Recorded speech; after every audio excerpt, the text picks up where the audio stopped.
Today we're talking about one of the most exciting but stressful parts of buying a home: understanding what happens after your offer is accepted. You may think you're nearly there, but actually there's some crucial steps between having an offer accepted and moving into the property. We always say as a first time buyer, you don't know what questions are going to come up through the process. But stick around today, I'll walk you through everything that you need to know so that you go into the process fully informed. Now first up, if you had a mortgage agreement in principle arranged, now is the time to submit your full mortgage application.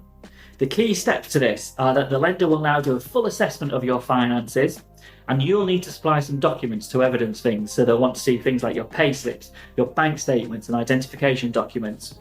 The lender will also arrange a valuation of the property. This will check the home is worth what you're paying for it, but crucially from the lender's perspective, they want to check the security for this loan is acceptable. We'd always recommend choosing a broker with good reviews for your mortgage application. You'll be leaning on them throughout the process, not just applying for your mortgage, but also throughout the process to completion. Your broker will always be on hand, so make sure you get someone reputable that you're happy to work with. Whilst your mortgage is being finalised, you'll need to instruct a solicitor or conveyancer to handle the legal side. They'll do things like carrying out property searches, checking things like local plans and flood risk and bits and pieces like that. They'll review contracts and liaise with the seller's solicitor, and they'll manage the exchange and completion process later on. We'd always recommend that when dealing with your solicitor, if they've got any queries, please make sure you respond to them quickly. Any queries that have, if you don't answer them, they just end up delaying the process. Now your solicitor will start searches with the local authority and other bodies, and these uncover hidden risks like planning issues or rights of way or flood risks. And separately, even though your lender will do a valuation, you may want to pay for a more in-depth survey such as a home buyer's survey or even a full building survey, especially if you're buying an older property. Surveys can reveal problems that you might not spot and gives you a chance to renegotiate the price if needed. Now once all the legal work's done, the mortgage offers come through and the searches are completed and you're happy with the survey, it's time to exchange contracts. Exchanging contracts mean you sign a legal document that commits you to buying the property. At this point you'll normally pay your deposit, which could be 5 or 10% of the purchase price, and you set a date for the moving date known as completion date. After exchange, if you back out, you could lose your deposit, so make sure you're 100% ready before signing this document.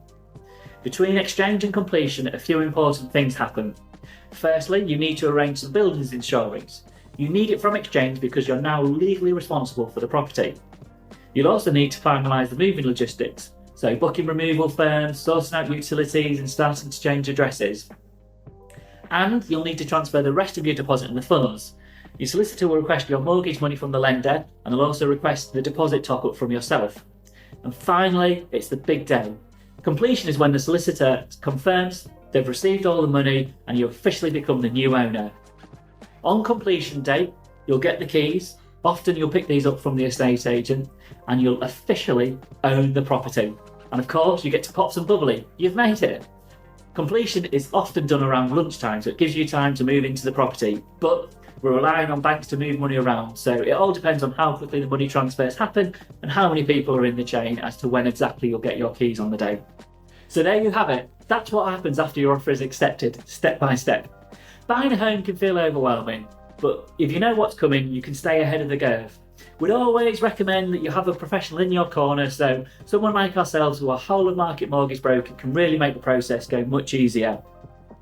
If you've got any questions or comments, please drop them in. I'd love helping you through the journey.